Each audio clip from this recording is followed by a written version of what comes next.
Thanks so much, Dr. Nat. And so yeah, like and hi everyone. Arun, how? Just let me know if I'm pronouncing your names right. Home and Marni. And How can? There's one how can. How can? And like Dr. Nat said, my main area is teaching yoga and holistic fitness, and both the philosophical aspect of yoga, uh, which was initially more of my interest, and the physical aspect of yoga. But yeah, I give aspect of yoga, but mostly I'm fixing people's spine, their breathing, their fitness through yoga. So that's what I do, and I hope to during the session, if you have any queries regarding that, I hope to discuss some holistic fitness aspects in breathing and yoga, especially yoga. If anyone has any questions regarding yoga, and we'll keep this an informal session, and I hope to have more discussion about things, about topics. And I understand that all of you have been doing very interesting sessions on questioning everything, and now on the inward journey. And okay, let's start with the most advanced yoga practice, which is just wherever you are sitting, just sit with your spine comfortably straight. You can keep your hands on your knees or just comfortably, and pull and close your eyes. Shoulders slightly back, the neck slightly up, shoulders relaxed. Close your eyes.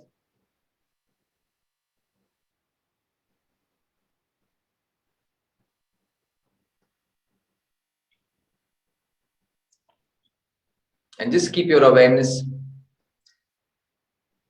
on yourself, on your body. First, become aware of your spine. Just notice whether your spine is erect. You can straighten a little more, pushing the lower back in, the neck up, relaxing the shoulders more. The eyes are closed, and we're just observing ourselves, observing our spine. Now just bring your awareness to your breathing. Just observe the state of your breathing right now. Just notice how it is right now.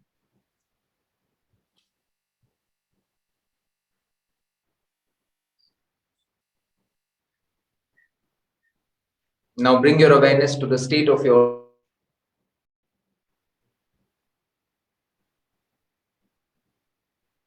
Bring your awareness to your forehead, to the center of your forehead.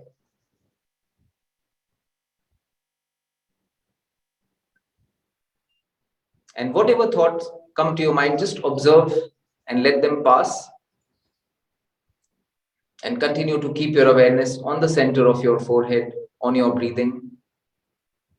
And just continue to sit still in that position.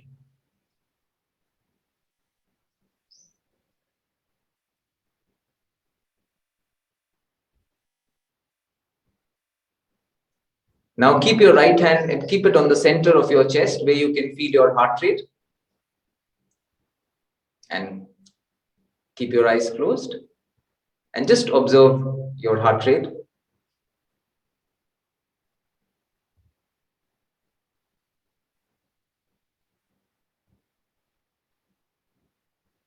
And observe your breathing as well. Just notice the rising and falling of your chest as you breathe in and breathe out.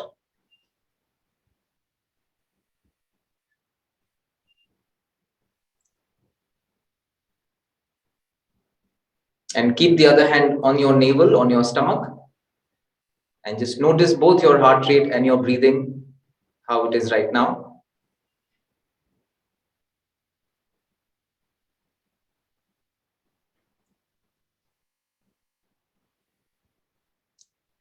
And now as you breathe out, squeeze your stomach inward slightly to exhale completely.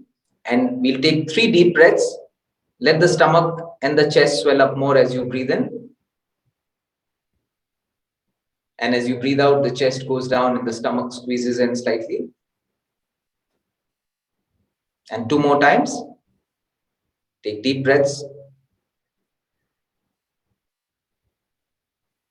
And as you breathe out, the chest goes down and the stomach squeezes in slightly to exhale completely. And 1 more time, just take a deep breath.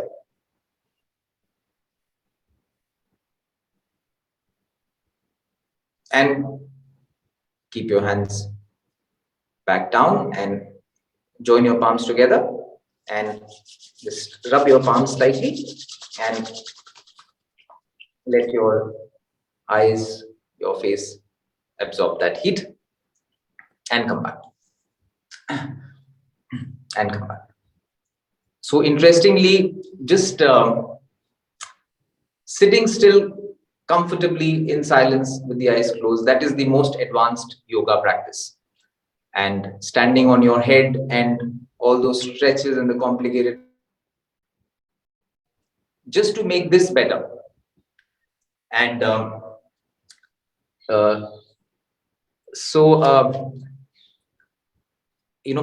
start with my introduction in the philosophical aspect of yoga. It is believed that there are multiple paths to the highest state of yoga, self-realization or whatever we call it, the inner journey.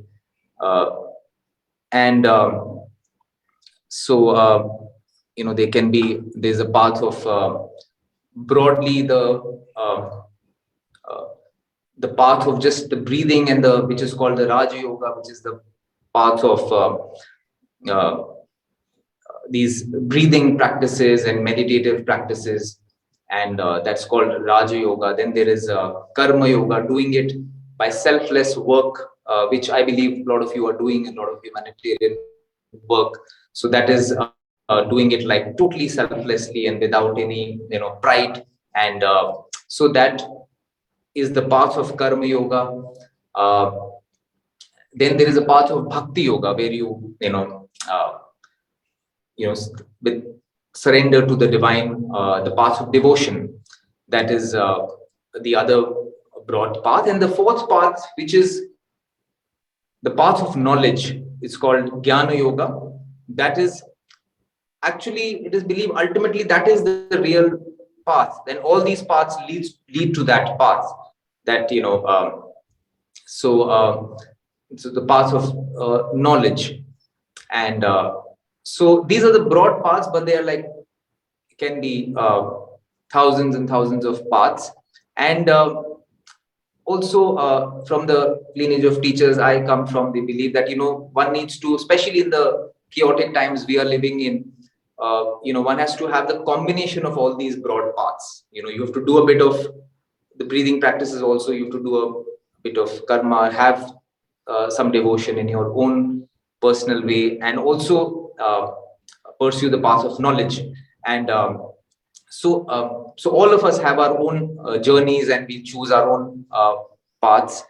And so I'll just share my journey with you briefly, that so what I do. And so since a very early age, I had this a lot of interest in this philosophical aspect of the spiritual texts, and I related to them. I got very, even as a 6-7-year-old, when I heard these hymns and the spiritual poetry, I would get very emotional, and I wanted to learn that. And the other thing is, I was into martial arts, sports, yoga, the physical aspect of it also from a young age. And my creative pursuit was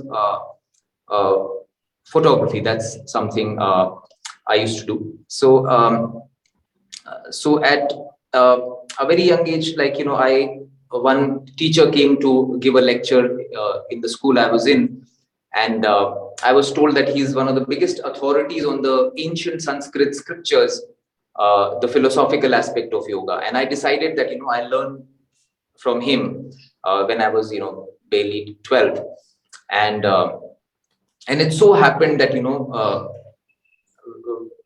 later, when I was 18, I got to meet him and I started learning from him, and I've been learning from him since.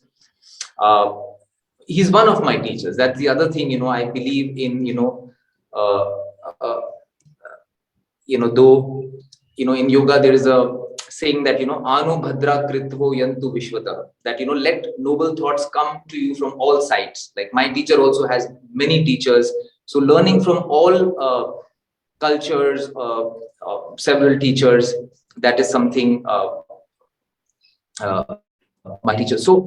Uh, uh, so yeah, I had started learning, and then as a photographer, photography became my tool to kind of explore life after my university. I started doing uh, photography as an art form as well as professionally, and so it allowed me to kind of travel, explore different things through my camera, and that took me to the city called Banaras, Varanasi, which is one of the most ancient cities in India, one of the most ancient cities in the world.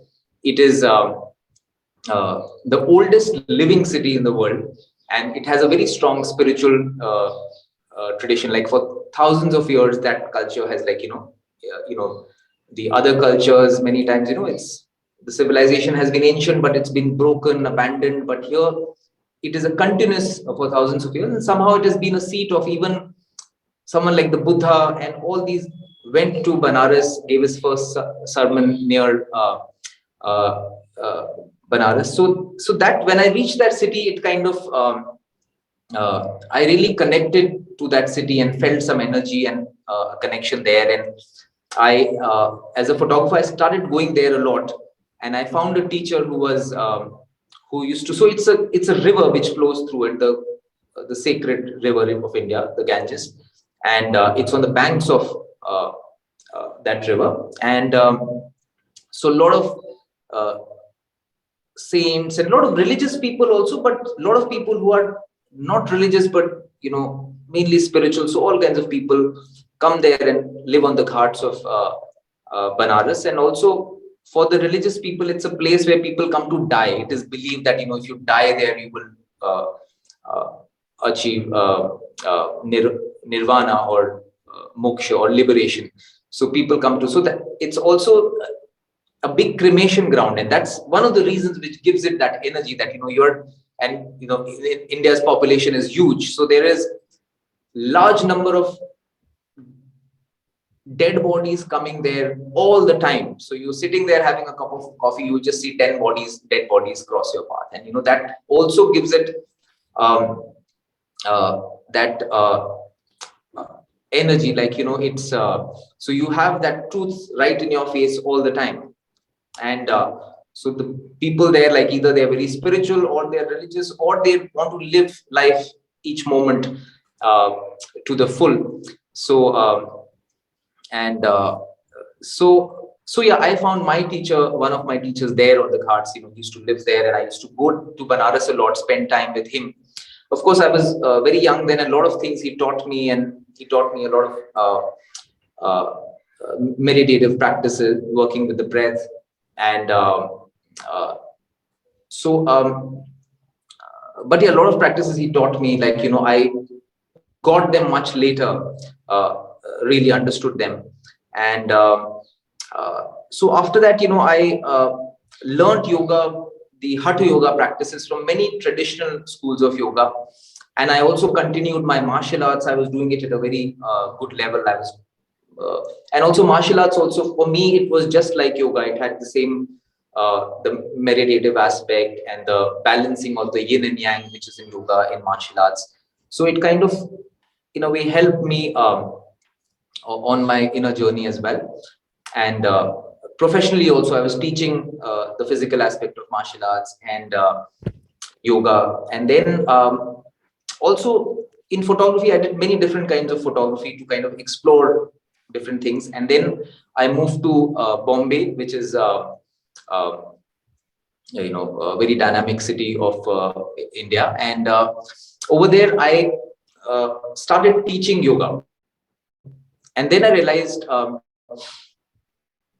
that, and a lot of people, the idea of yoga was to get fit, or it had and just burn calories, and not the meditative aspect that I had a background in. So I kind of started evolving a practice, drawing from both the meditative aspects of yoga and the fitness aspects of martial arts and athletics, to kind of evolve a practice which would suit the needs of people. And that's what I've been doing since. And also um, uh, also all the texts that I've read, the scriptural aspect, the philosophical aspect of yoga.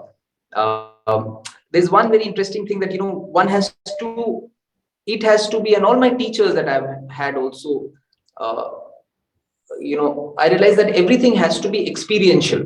That if you just if someone tells you world it is an illusion, and you have a soul, and if there's God in everyone, these are nice concepts, but it has to be experiential for you. And so for that you have to really uh, live life to the full, experience it properly, so that these are your experiences. Or someone says there is, and I also, in my teaching, I don't teach anything that is borrowed knowledge, I believe, and all my teachers have been like that also.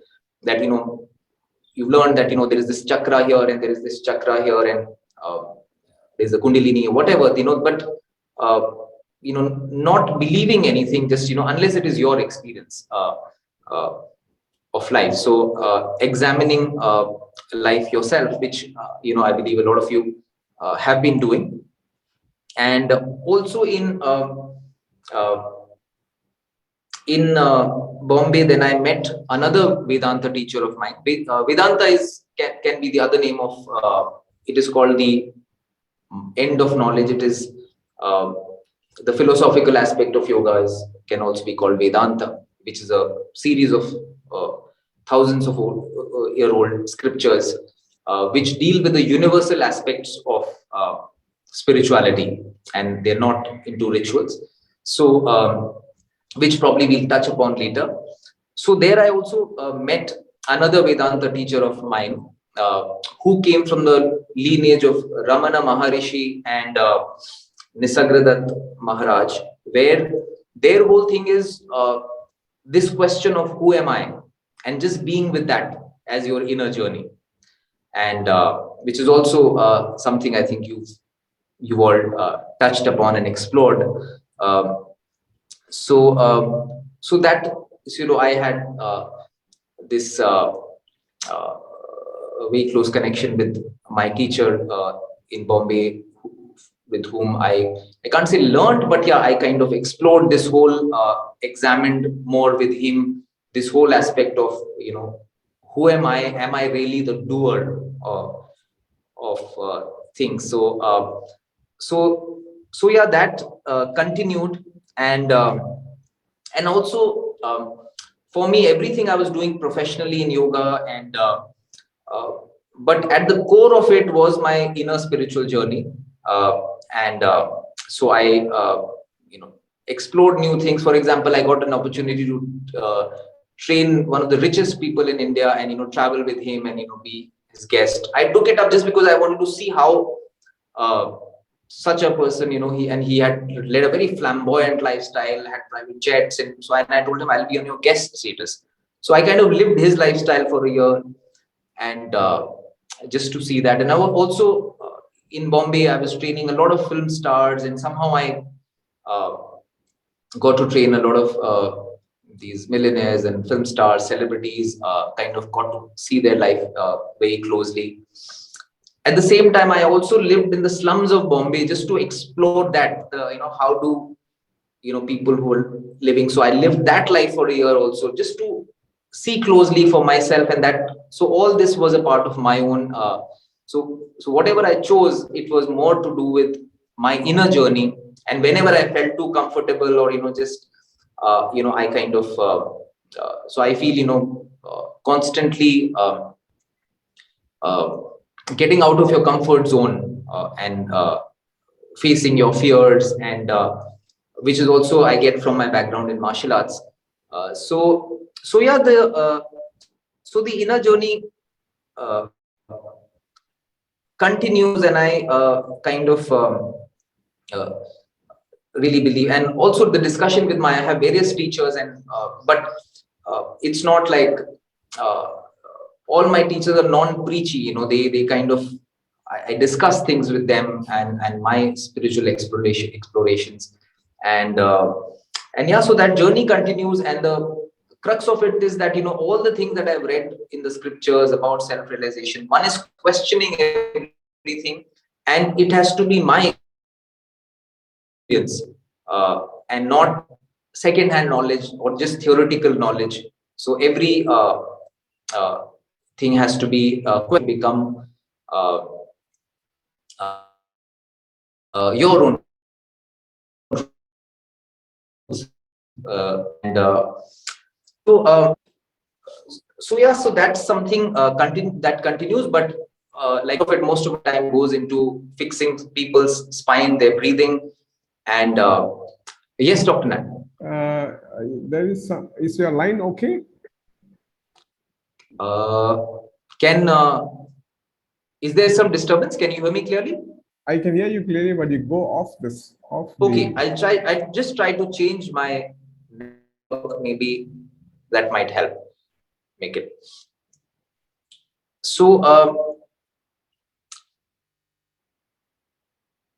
yeah, so now can you hear me clearly? Yeah, you are clear, but just it goes off and on. Fine. Okay, I think it will be, hopefully it will be better now. Okay. So so yeah, I mean, this whole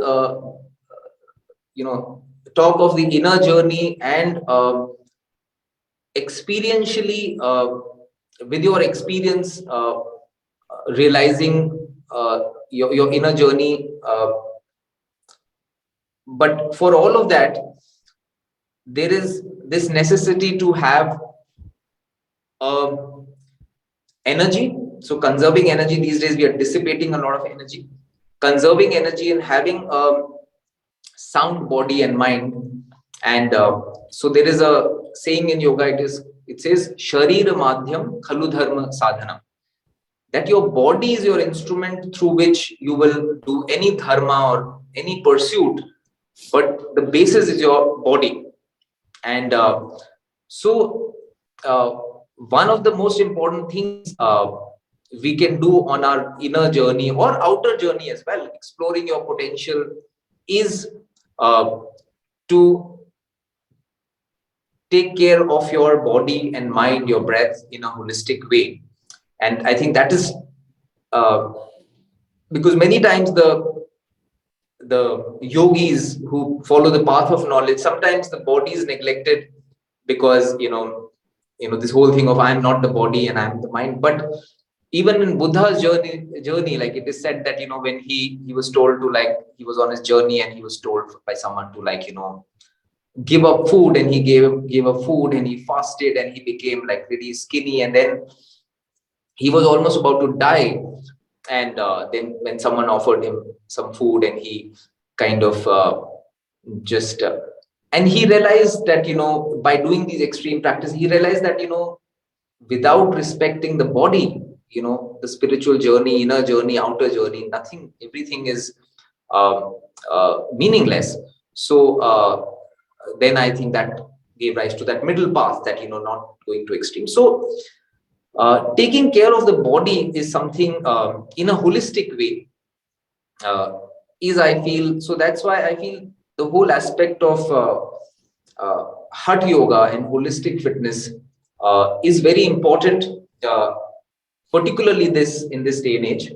And working, and also when I say holistic fitness, it is working on your fitness inside out, and not just, okay, now I want to take charge of my fitness. So what is, you join a gym, or do anything that is being, because there's a lot of confusion these days in the fitness has become a huge industry, and there are a lot of fads, but not uh, so approaching holistic fitness in a sensible and holistic way. So the first thing I tell people is to, your spine, your breath, and then your all-rounded fitness. So spine is of a lot of importance in Hatha yoga and holistic fitness. And they say that, your age is the age of your spine. You can be 30 and have an age of a 70, the spine of a 70-year-old, and it can be other way around also.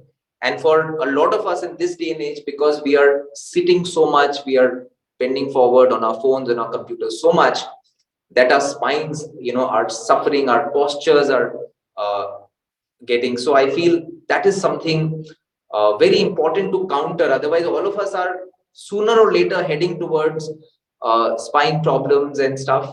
And many times, without, when I say inside out, first fix that. Like many times, we all are busy. We have limited time to devote to uh, uh, fitness and our health. So, sometimes we can have a spine which is already crumbling, breathing which is not right, and we go and start, lifting weights or doing something which can probably wait and can be the next step. First, we need to work on the foundations. And the foundation is one, we need to hear what our body is telling us. Many times the body is already giving us signals of, lower back pain, stiffness, and also stress causes a lot of stiffness in the body, and especially around the spine, because all the nerves from the brain go through your neck to your spine. And so yeah, we need to so that is one thing I really like about the aspect of Hatha yoga, the postures, is that spine is given a lot of importance in that. There it is given importance because in Hatha yoga it is believed that, you need to create a conducive, like in the beginning we did the most advanced yoga, like I said, just sitting still. That's what the Buddha did, or all these yogis do. So it is, so a lot of emphasis is given. They feel that, to meditate, to have a supple spine and which is nicely erect, that is very, and then to have a steady breath. These two are very important to create a conducive environment. And the third is a body which doesn't have too much stiffness, the body which is relaxed.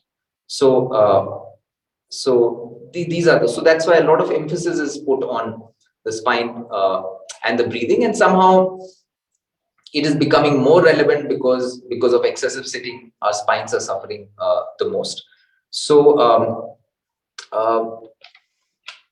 we will okay, let's touch upon both the things. First, let's come to our uh, breathing, and let's test our breathing slightly. So put your hands to the side like this. Whatever way you're sitting, I suppose you're sitting on a chair and not down like me, but that's okay. Just put your hands to the side like this. Keep your spine straight and breathe out first. And then as you breathe in, take your hands up.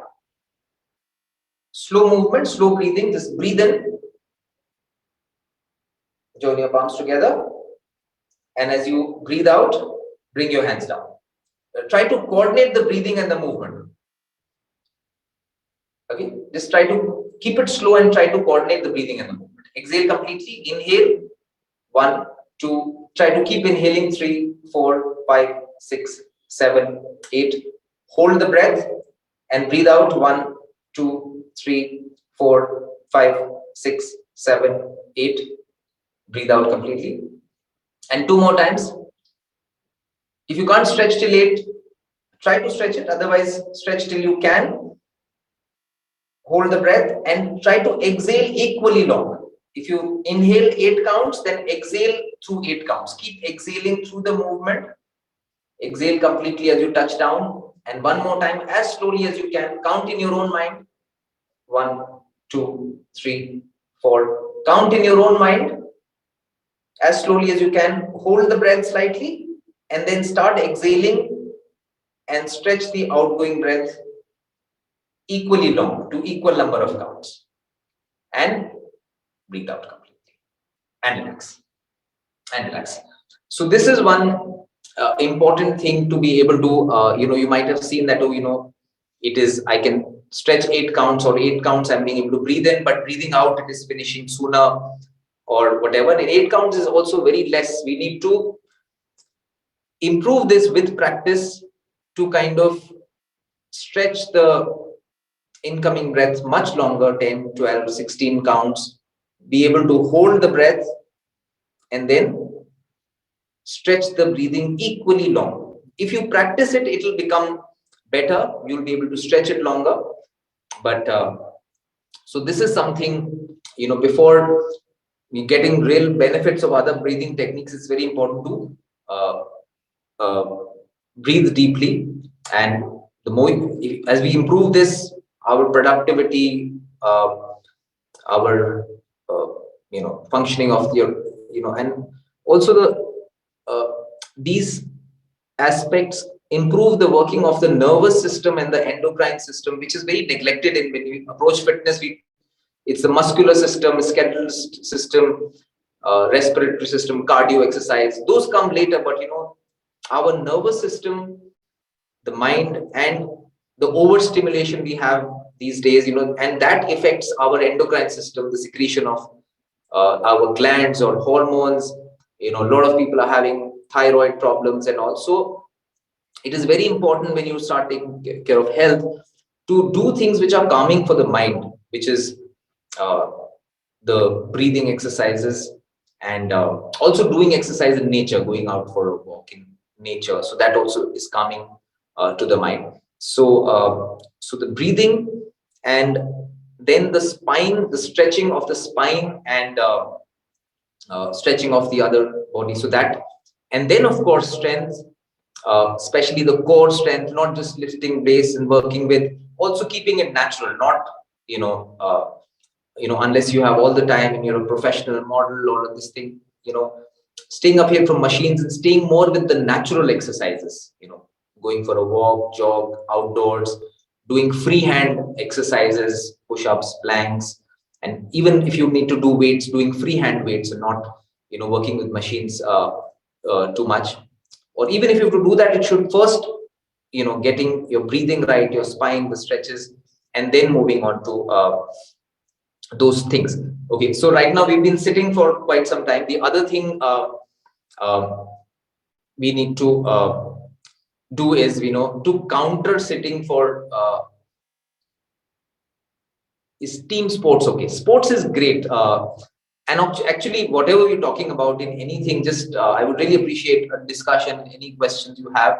So one of you asked that, is sports okay? Sports is great. In fact, I have a background in sports. I used to box, play football, do athletics, and many times people who do yoga uh, uh, in a traditional classical way, they say, just do yoga, don't do running or all that. But uh, sports is also very important. The only thing is, sports is not enough if you just and when you're doing sports, as we advance in age, this whole thing of warm up and cool down in sports is very important. Sometimes when we're short of time, we just go and play a sport and then uh, get off. But doing some warm up exercises and doing the cool down stretches, the way professional athletes do, that is very important. And also many times, sports is great. It should be a part of our training. But apart from sports, doing breathing exercises, some meditation, and some yoga becomes very important, because many sports, depending on what sports you're doing, many sports create an imbalance. Yoga is also about creating a balance. Suppose you're playing a racket sport and you're using one hand repeatedly in the same way. So yoga is about balancing. Things. So yeah, it's, even if you're doing sports, apart from that, you do more stretching. Like I used to box, so in that you just scrunching like that a lot. So my shoulders had suffered, so I had to do a lot of backward bending to create a balance again. So depending on what sports you're doing, but nevertheless, sports are very important. And even running is something very important. And it's also in holistic fitness, you're trying to become like a child. A child breathes someone, sometimes his body is elastic, and there's a lot of elasticity in the muscles. There's no stiffness. That's why kids fall and they get up quickly, and then they and also the breathing. If you want to see, what is the correct way to breathe, just see a very small child, a few months old, and just see how the belly of the child moves. We all were breathing really well and deep, and then slowly we start breathing shallow. So that's the other thing. And breath is something which is this, what we little exercise we did, stretching the breathing long. That is the first step. Then it's about being able to use your diaphragm. There's a muscle here just above your navel, engaging your diaphragm. For that you need strong stomach muscle, the way a child breathes. And then using fifth full lung capacity and being able to exhale completely. So working with your breath is a long journey, and that is the advanced yoga journey. Many people don't work on that much. They work on Surya Namaskars and standing on the head and doing a lot of stretches, but that is not advanced yoga. The advanced yoga is what you do with the breathing. That is when you go, and when I used to meet the yogis in Banaras, they could do wonders with their breath, but not stand on their head and do all that. They don't waste their time doing all that. So you need to have basic. It's great if you can do that, but more important, more advanced yoga is, to do with the breath, and of course then to do with your mind, the state of your mind. And many times, I have had people, they've had a background in ballet and martial arts, and from many countries, and so they do all the yoga postures. First day they can do all the yoga postures very gracefully and better than people who've been practicing for years. But many times for them, just sitting still or doing shavasana, in which you just lie down with your eyes closed, that is something very tough for them. So yeah, so don't be so it's good to be flexible, fit, be able to do Surya Namaskar, but that is not advanced yoga. That is, any fitness, any martial artist, any ballet dancer will be able to do that. So so any gymnast of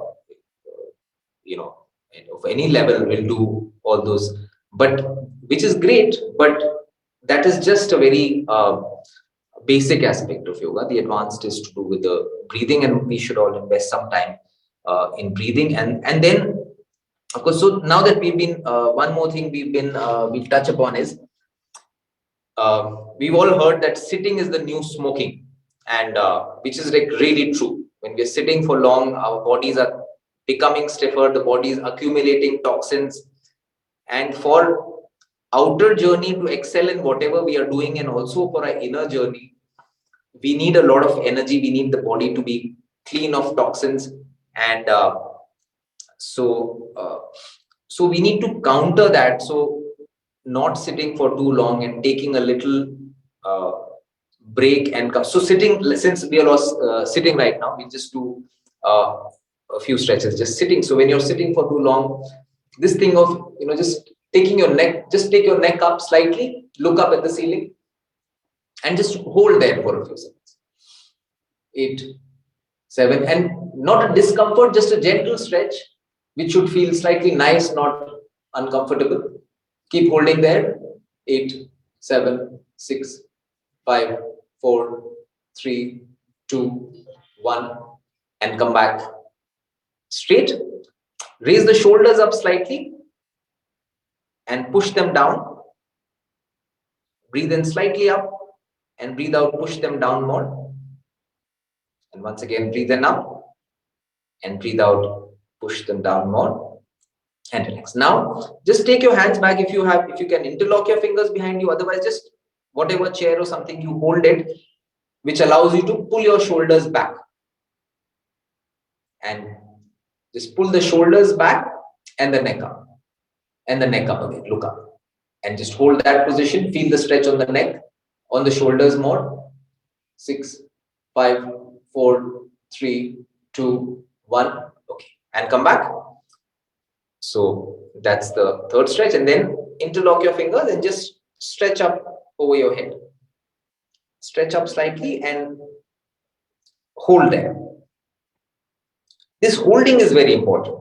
If you just do a quick stretch and come back, that doesn't have the same effect. 6, 5, 4, 3, 2, 1. Okay. And come back. And come back. And then, of course, you can do the neck stretch to one side and come back. Take the neck to the other side and come back. And the stretch which we started with, keeping the neck up. This stretch where you just look up at the ceiling, hold there for 6 to 8 counts and come back. This is one of the most. So, this and the shoulders, pulling it back. These two are something, just few times in a day, if you're sitting working, just keep doing that. But even better is if you can take a break. If you've been sitting for too long, you just take a break, you stand up and just walk around just where you're working for like 30 seconds and then do a few similar but standing stretches. What they do is they immediately, remove the stiffness that has been created, remove the toxins that have been created, remove the stiffness which is accumulated, and also increase your productivity. Otherwise, what happens is every day we sleep accumulating that and keeps accumulated, that one day we realize that, we've has a spasm, and already then it takes a lot of effort to undo it. And so it's good to nip it in the bud and do regular such stretches. Are we all able to do very, very quick standing stretches, which you can with whatever clothes? Yeah, can we do a few very quick? It will wake us up. So okay, just stand up and as much as you are. I don't know what kind of space you are in, but just as much as you can do. Otherwise, you can just watch. So stand up. So when you and just okay, we'll start with. So if you're working, and then you take a 2-minute break and just walk around. You can walk forward and walk back a few steps to get some blood circulation, and just walk up, walk back, or just keep walking for 10 seconds more in the space you have. And as you're walking, just stand. Since you're doing this, just stand at one place, and as you're standing, just pull your shoulders slightly back, and when you're standing, your thumbs, if they are coming like this, just pull them slightly to the side so that your shoulders are straight, the neck is up, and try to walk around for 10 seconds, keeping your spine a little, shoulders back a little, like that. And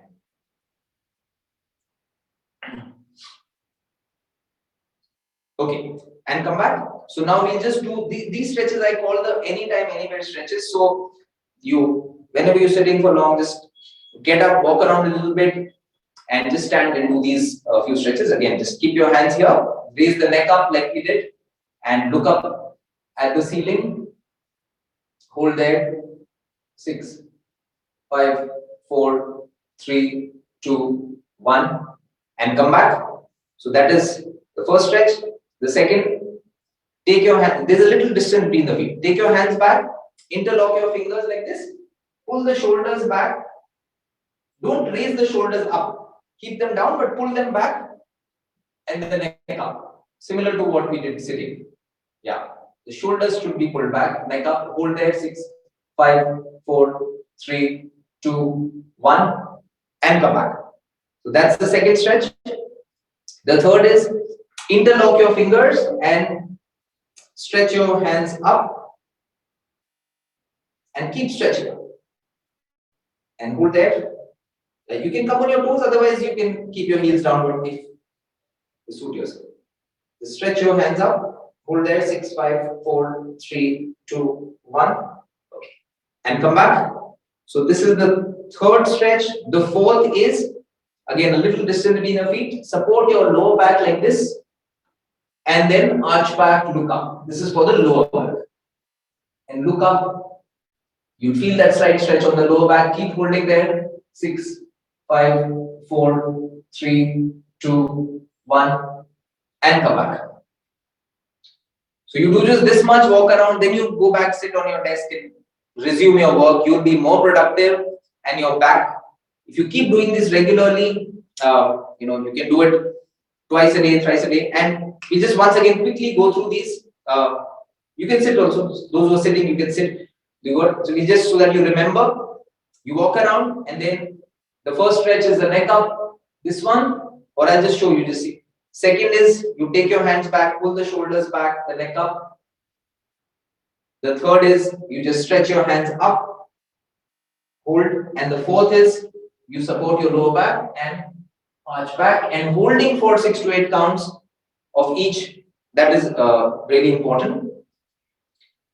And though there are a lot of other yoga postures, cobra pose, rabbit pose, which should be a part of, like, even if you're doing sports, Aaron, then in the cool down stretches, then involve a little, some of these stretches, the cobra stretch, the cat stretch, or the rabbit stretch, some of the yoga stretches which are good for which stretch the spine, especially the backward bending movement of the spine. So, okay, so, but I will leave you today with one yoga posture in this, which is, sometimes we can only have so much time, which is called the Tadasana.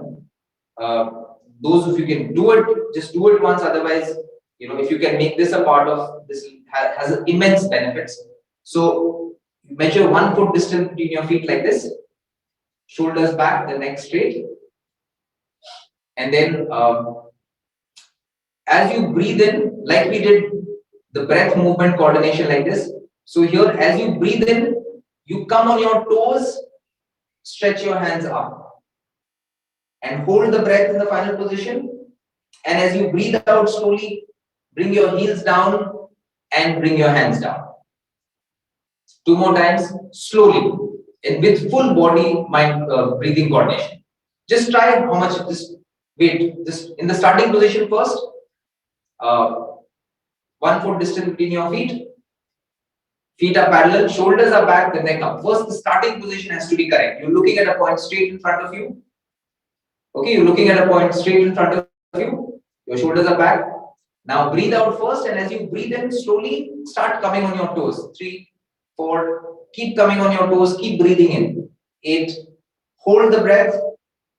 And as you breathe out, bring your heels down. 1, 2, 3, 4, 5, 6. So your heels should touch down, your hands should, and your breathing should finish at the same time. 2 more times. Breathe in. 1, 2, 3, 4, 5, 6, 7. Hold the breath and breathe out. 1, 2, 3, 5, 6, 7, 8. One last time. Try to do it as slowly as you can. It's really nice coordination. Keep breathing in through the movement. Hold the breath as you're holding the position. Keep stretching upward and keep breathing out as you slowly bring your heels down. Keep exhaling equally long and relax. This is called the Tadasana, the palm tree pose. This has variations also. If some of you who have done yoga, some people do it with interlocking the fingers, but it's the same thing. So if you just work towards getting perfection in this total, and apart from this, of course, there are the balancing postures, which are also very important to include some of them. There are a lot of things, but I'm leaving with you with this right now. You can sit again. And so I'm leaving you with this thing as far as the practice is concerned. One is making your breathing deeper, being able to stretch your breathing 8 to 10 to 16 to 20 counts, and then exhaling equally long, working on that, and doing these anytime, anywhere stretches. You are sitting, working for too long, get up, just do these neck, shoulders, back, lower back, these 4 stretches.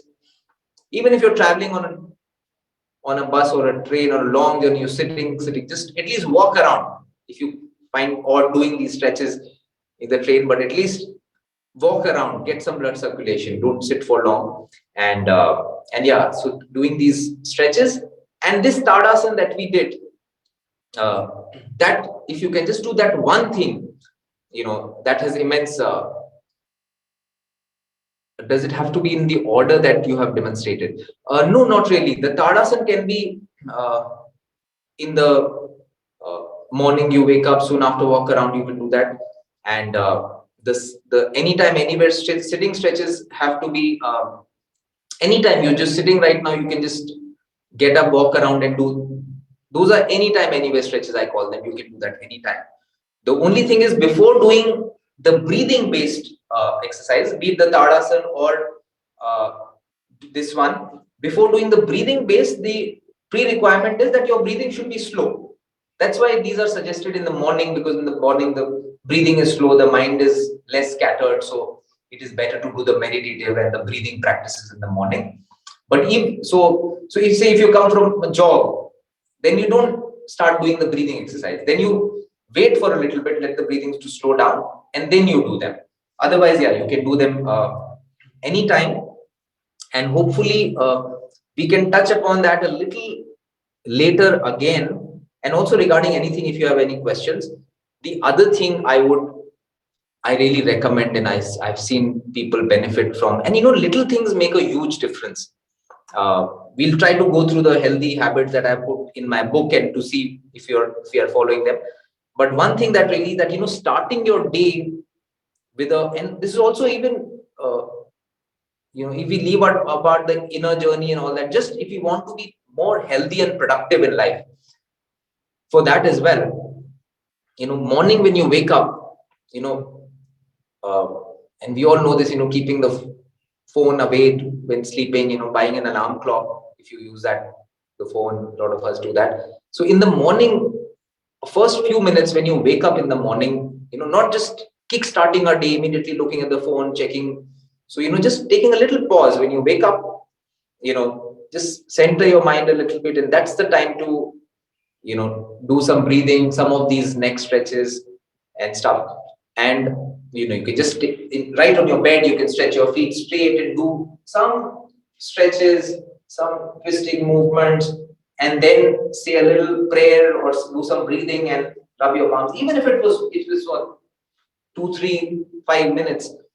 So centering your mind and then getting some fresh air. Maybe you can do the tadasana, go to your balcony or window, and then look at your phone. And also having water in the morning, those of you not having. So those 5 minutes when you wake up, try to not touch your phone and kickstart your day. Just center your mind a little bit. That will increase your productivity several fold. When I was taught that, now I do it more for spiritual and health reasons. Initially, when my teachers taught me, I was doing a lot of martial arts tournaments and I found it very boring. This is such a slow thing. I was used to very high intensity exercises and stuff. But I realized when I did these, my performance was extraordinary, and it made a difference to how my day was, how I reacted to things.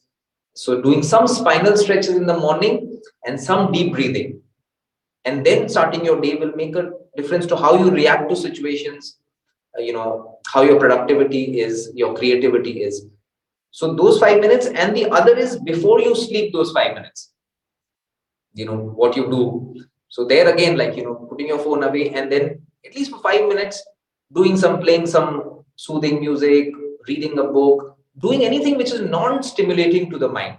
And of course, saying a prayer or doing some chanting, that really repeating a mantra or something, that so those kind of practices just before you sleep are also they'll improve the quality of your sleep and your overall health and productivity, and will help on your inner journey as well. So at this point, we take a break of from this, the in the so we've completed 1 hour, and now I want to touch upon one. I want you to now or after the break, any question you have related to it, anything that we are discussing or anything, because I have been training a lot of people and I find So if you have anything to ask about holistic fitness or yoga, the philosophical, all the physical aspect of yoga, sometimes we want to start our fitness journey, but we don't know where to start, what to focus on. Should we just go for it? Some people just, for example, okay, we need to take charge of our, and your body stiff, and they start running. I'm doing something for it, and then they start running a marathon. But uh, just because you're running a 40-kilometer marathon doesn't mean you're fit in a holistic way at all. That is just one aspect of fitness. Slow cardiovascular endurance, you're working on that, but there's so many other aspects of fitness. You could be running a marathon but be very stiff in the body, or breathing badly, or your running technique itself might not be correct, and your core strength might not be good, your balance might be not good. And you can be running a marathon, but you might be stiff and not be able to stretch your body and carrying a lot of stiffness.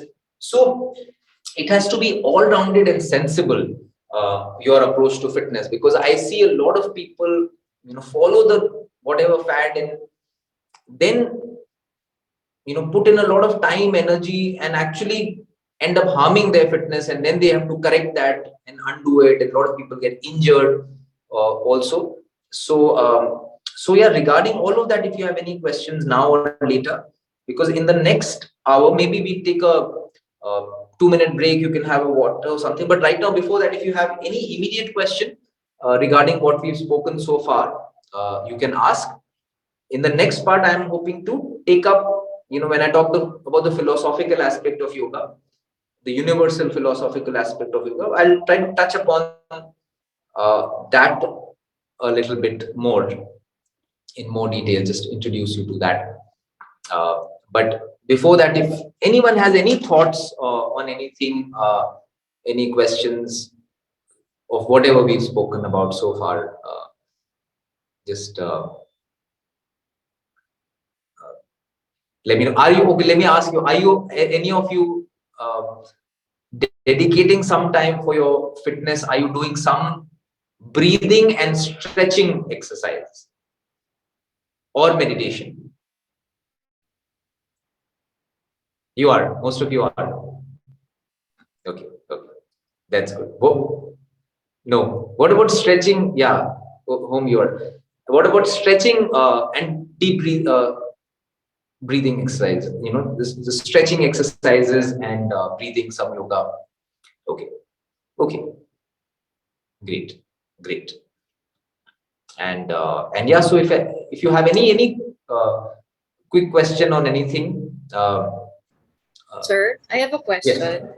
yeah. A question about stretching, because sometimes I do stretching in the morning, but I don't know if there's a proper way on where to begin. Like you begin with your head and then your shoulders, because sometimes when I do stretching, I overstretch myself and then I hurt myself. So is there a proper way to go about it? Like we begin with the head or with the shoulders and then the hips? Because sometimes when I do like that, just go straight right away to my hips, I even hurt myself in stretching. So Yeah. Do you do it? You said you do it in the morning, like soon after you wake up, or a little later, an hour or so after you wake up. as soon as I wake up, I do some form of like stretching. Okay, okay. See, that is something which is really, really beneficial. See, uh, in the morning, the body tends to be a little stiff. Nevertheless, the morning stretches are very important and beneficial. But first thing in the morning, the body tends to be a little stiff. So the stretches that you do first thing in the morning have to be very gentle and without any fast, jerky movements, and done slowly, and not overstretching. See, in exercise, sometimes we really want to increase our flexibility and do stretches like that. But in the morning, when you do stretches first thing in the morning, that is not the in the best inspiration. If you have animals, if you see a cat or a dog, if you have in the morning, you'll see that they from sleep they get up and they do one or two stretches, and then they get up. But those stretches are not, they just gentle stretches. They will, you stretch and then you release the stretch. And in fact, human beings also used to do that.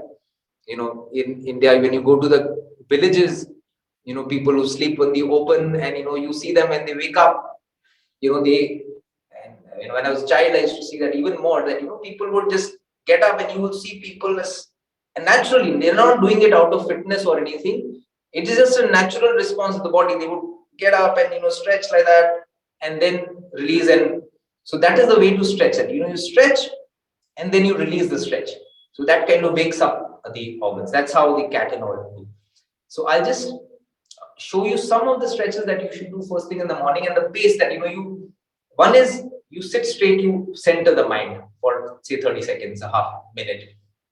When you sit with your eyes closed, you will just see, you might see some dreams that you saw, might see some, but just watch the activity of your mind, let the mind get centered. After that, you can start with the neck stretches. You do some stretches for the neck similar to what we did, this one, and then taking the shoulders back, holding. But again, these have to be small stretches, not overstretching, but gentle stretch, hold it, and then release it.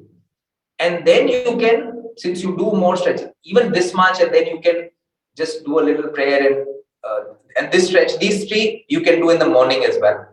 But morning, you do it, just stretch, gentle stretch, release it. Then you can, if you have very little time, then just do these 2-3 stretches, and then say a little prayer, do some deep breathing. If if some of you know the alternate nostril breathing, the Anulom Vilom Pranayam, which is called, that is very effective. Otherwise, whatever breathing technique So you do that breathing, you say any prayer you want, and just rub your palms. This is also a very good thing to do in the morning. When you rub your palms, these are called subtle exercises. And then you put it on your eyes, on your face, because maximum nerve endings are on your palms, on your feet, and then on your face. So when you do this, it is kind of activating all the organs in your body. So, but ideally, so you can just do this much, but otherwise, just doing these neck stretches gently, not like with a jerk, or in the morning, doing it very gently. Just small stretch, hold this one, and then this one. These three you did. After that, I would recommend do the cat stretch. It's a very good stretch to do in the morning. So but again, moving slowly in the morning, because you have to keep your breathing also slow. So you do the cat stretch. In the cat stretch, you stomach down and the neck up. This is the cat stretch, and hold there for a few seconds. And then look at the pace I'm moving, and then you push your spine up, hold there for a few seconds, and then you can take your leg back. This is the stretch you see a cat doing. This is the stretch you will see dogs and a lot of animals. You push the heel back, feel a stretch on the calf, and release it. And then the other. And again, not pushing it too much, just a gentle stretch, and release it. Then you can even do the rabbit stretch.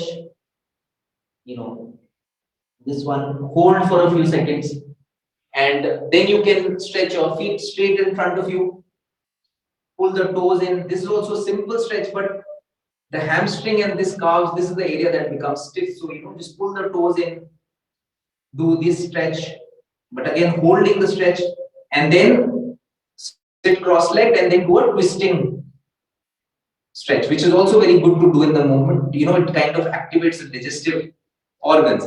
So try to, if you want to write it down, you can write it down in the morning. We started with the neck, those 3 stretches: neck, shoulder, and hands over the shoulder. Then we move to the cat stretch, then the rabbit stretch, cat, dog, the calf, then the rabbit stretch. Then we sat up and stretched the feet straight in front of us, pull the toes in, the hamstring calf stretch, and then the twisting movement. And then you can, if you have more time, then you can just again sit there, let the breathing slow down, and do some breathing exercises and some prayer after that. You do this much, you start your day. For a few days, you see the difference in the day.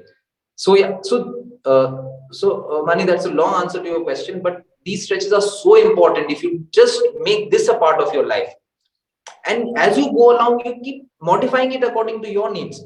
So suppose you have a particularly stiff shoulder, you can include some exercises for that in your morning stretches. Or if you feel like doing something. So you can modify it and make it customized to your needs, but nevertheless, starting your morning right on the bed by someone asked drinking some water. Yeah, drinking some water is very important. So just making this drinking a cup of water first or stretching first. See, what I do is, I always keep water by the bedside, because that's a very good habit to, drink water first thing in the morning. And also not to, when you wake up in the morning, say if you're waking up very early, not switch on a bright light, artificial light when you wake up. Keep a very low light or something, not, don't. So centering the mind and then drinking some water, have a few sips of water, then you can do the stretches. And after this, then you can, after the stretches, you can drink more water. And but yeah, as much as possible, don't switch on a bright light, don't look at your phone, because that phone light is also, because so and the other thing is that, so like I said, these morning stretches have to be very gentle. The purpose is to just open up the body very gently. And whereas to remove stiffness from the body later, when you go for a walk outside and when you come back from a walk, when your body is warmed up, that is the time to stretch. Or in your cool down after playing a sport or after going for a walk or a jog, then the stretches you do, they will be stretches you want to extend those stretches more, to kind of increase the flexibility of the body. But the purpose of the morning stretches is to remove the stiffness from the body a little bit, activize the body, but not really to, we are not particularly working on increasing the flexibility of the body. That you will do after your walk. uh, for example, if you're if you go for a walk and your inner thighs are stiff, that your some if you your legs are here only, so then you need to push them down more. So you do this stretch after your walk, when your body is warmed up, then your body will open up. Then you do this and hold the stretch, then your it will improve. These do these kind of stretches. Or if you can't sit in Vajrasan, this posture or anything, or if you can't do the rabbit properly, your hips are not going back, so these are stretches to do. Or if you're one more quick stretch I'll show you. If you're, say, hamstrings are, a lot of us by sitting, our hamstrings are becoming very tight. So the one stretch you want to do is, if you're outside, if you after a walk, you just keep a chair, put your leg up on that, pull the toe inward, and you reach for the toe. So if our hamstrings are tight, after a warm up, doing this stretch and holding it longer, pushing it slightly more, feeling the stretch here, and releasing it, doing these stretches. So these are to improve flexibility. So these should be these should be done not in the morning first thing. These should be done after your walk or later in the evening when the body is slightly more warmed up.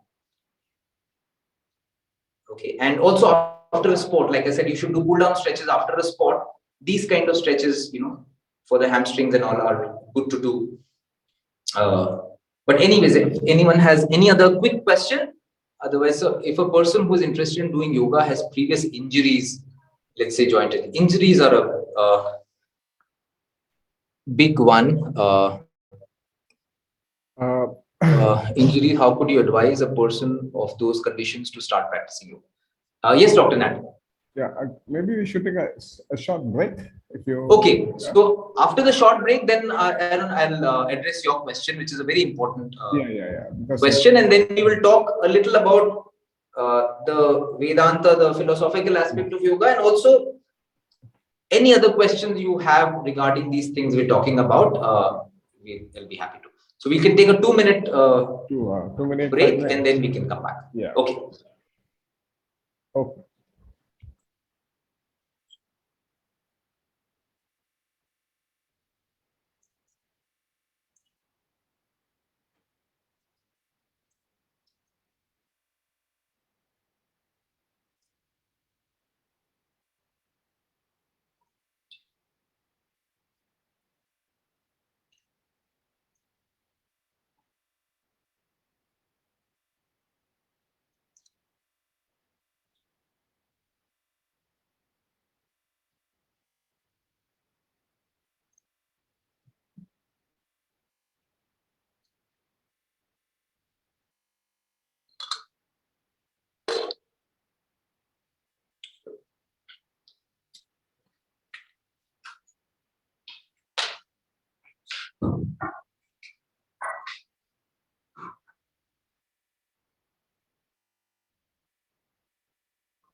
Okay, so while we wait for Dr. Nat to join, Aaron has asked about injuries and starting yoga. Does anyone have any other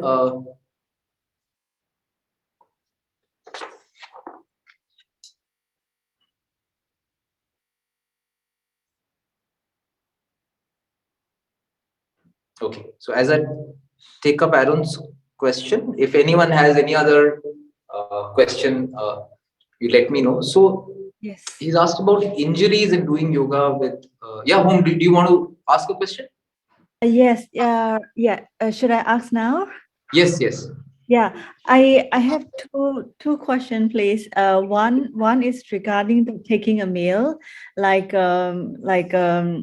having a regular fasting. Is that benefit benefit for the body? Because when I was in the meditation retreat and we have to avoid taking dinner, and after a few days, I realized that the body is really and very helpful to do the concentrations or meditations. So my question is somewhere around what is the best way to take a meal, to take a food for the holistic health, and also having a vegetarian meal, is that more helpful for the body? This is first questions. And the second question is somewhere the connections of the benefit of yoga practice to the thyroid issue.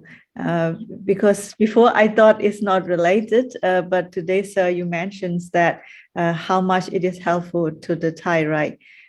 So yeah, this is the two questions, please. Thank you. Yeah, thanks. Thanks. And at any point, if anyone has any other questions that we can take up and discuss. So, firstly, Aaron's question of, having injuries and taking up yoga practice. Interestingly, earlier, people were advised yoga practice when they had injuries to, cure their injuries. A lot of people did yoga practice. The traditional classical yoga, which is done at a very slow pace and in a very gentle way. But now, of course, there are a lot of styles of yoga, and you have to be careful that sometimes it is too dynamic, and the purpose there is to enhance the fitness. So it almost looks like an aerobics class where people are doing burning calories and trying to get fit with yoga. So not that kind of, but the traditional classical schools of yoga are actually mostly very, very beneficial to heal injuries. So see, I try to keep it a little, though I believe in being very fit to play a sport, to go on a trek in the Himalayas, and to help someone, or you need to be really fit. But what yoga gives you is something different. So you need to do athletic fitness, jogging, and those kind of things if you have time. But yoga is done more for healing, for breathing, for stretching, for making your spine supple, and which does not need to do yoga. You don't need to do very complicated postures. Very gentle. A lot of my yoga teachers, they are 90 plus, and interestingly, they are not big advocates of doing very complicated and strenuous yoga postures. Their yoga practice is very simple, and they do their simple, the Tadasana I showed you, those kind of practices, and gentle yoga postures, and more breathing practices. And uh, so yeah, that is one thing. At the same time, I see a lot of people doing 100 Surya Namaskars and doing very complicated postures, but in their having their problems in their 50s and all, having problems. So it's not so it is a bit overrated to do, but and particularly for to do strenuous yoga, but particularly for healing injuries, the gentle stretches. And also, forget yoga, just natural healing.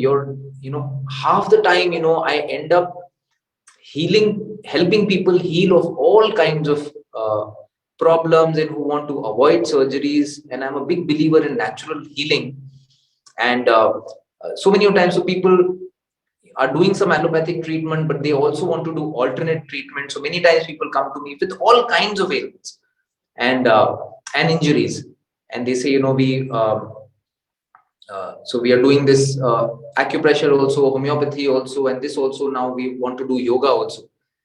And many times I have to guide them. I have to tell them, like, you will do this also, and you're doing allopathy, you're doing 10 other things, but that might not help you. Like, if you do what I'm telling you to do for like 1 month and focus on that. So first thing, I try to help them find out what is the cause of your thyroid, or what is causing it in the first place. And stress, I find many times, is a big part of whether it's thyroid, whether it's even low back pain, neck pain, all kinds of issues. Stress plays a big factor, and that's why the breathing and meditation, that really helps. And also the change in lifestyle. First, you have to see, when you're in a hole, the first thing you need to do is stop digging. So you need to first find out what is causing my shoulder pain, lower back pain, or whatever ailment you're uh, going through. Like, if you have kidney stones, like, and so then you need to find out that, are you drinking enough water? So lifestyle changes is a big one in curing anything. And listening to the body. Your body has the capacity to heal everything naturally, only if we let it. So we need to listen to the body. It will give us signals. So we need to address lifestyle changes. And in terms of injury, so for example, you have and a lot of injuries are caused by imbalance. So if your shoulder, you're hunching the shoulders too much, and if you also lack of movement, if you not do any stretches, if your hands are always down and you're bending forward, you might have low back problem, shoulder problem. So you need to avoid forward bending, and you need to correct that, and do gentle backward bending, some shoulder exercise to activate it. If you're having knee problems, since you've not mentioned the specific injuries, if you are having knee problems, then you need to, sometimes it can be imbalance in the body. Say if your hamstrings are very tight, your calves are very tight, so they are constantly pulling on the knee. So just stretching is a big one. Gentle stretches, and also listening to the body. Once you start working with your breathing and gentle stretches, like then you kind of become more, your body will help you heal the injury. So just you need to avoid anything that is putting a strain on that part. And also first you have to find out what is causing the injury. What am I doing wrong? If it's a sudden injury, sometimes that's a different thing. Then you have to let it heal by not putting strain on it, and doing gentle stretches, activating it, doing some physiotherapy. But if it has happened over a period of time, then you can be doing something wrong in the way you're walking, the way you're running, if you're sitting for too long, if you're bending forward. So some injuries happen over a period of time. So the traditional gentle yoga helps heal most of injuries, to kind of by creating a balance. Like I said, in that you do one side, you stretch the other side, which is a good thing about yoga, that you do a forward bend, then you do a back bend, you do this stretch for the inner thigh, then you do a counter stretch for the outer thigh immediately. So that and because any imbalance, sometimes people work too much on their stomach muscles, and if your stomach muscles become very strong and you're not working equally on the back muscles, then that is also an imbalance. So all kind of imbalances lead to injury. So that's why the traditional gentle yoga practices, that they help you heal most injuries. And anyways, those are not very strenuous. You can just avoid one or two things that are and good sleep helps the body recover, so we all can improve our sleep even more. And and like I said, everything, so many things can be healed in a natural way. And yoga and thyroid, the thing is, a lot of things are also because of the imbalances on the endocrine system. Now, endocrine system is directly affected by the nervous system, so our mind. And and our minds are overstimulated in these day and age, in the with the computers and the social media and the news, and the way everything is getting more chaotic. So the our nervous system, our minds are overstimulated. So we need to do a lot more, and especially if you're a sensitive person, then you need to do more things to ground yourself. So one is the meditative practices, the breathing. Breath is like one of the tools which will help you in natural healing. Being able to do some deep breathing and being aware of our breath, that helps a lot in healing. Uh, so doing breathing practices, going out in nature. In fact, I was thinking I'll go through some healthy habits with you if you're doing most of them. So going into nature, having a nature connect. Again, yeah, Dr. Nat. Sorry to interrupt. There will be a session on food. All those things which we take for granted, breathing, eating. I think we have to revisit those things. So we will be going through 2 major sessions on food and how our food habits and the modern dietary system is creating all these issues that is also related to the way in which our lifestyle, our sitting posture, our daily routines have, sort of disturbed a lot of balance in the body. So along with whatever you are sharing, they will also go through a session on, this whole dietary lifestyle we have now, consumed. It's leading to a lot of, hormonal changes that leads to a lot of complications. Just to add to your Right. So food also plays a very important role. But the nervous system, like I said, we are living in a day and age where our nervous systems are overstimulated, and they have a direct effect on our endocrine system, on your thyroid gland. So doing the mind calming practices. So you need to do, some, like I said, start your day with some mind centering, doing some breathing. So the anulom vilom pranayam that we do, this one, the alternate nostril breathing in yoga. So that kind of balances the, very scientifically, the left side of the brain and the right side of the brain, the yin and yang of the body. It kind of creates a balance at that level, and it immediately has an effect on uh, your glands, on your thyroid as well.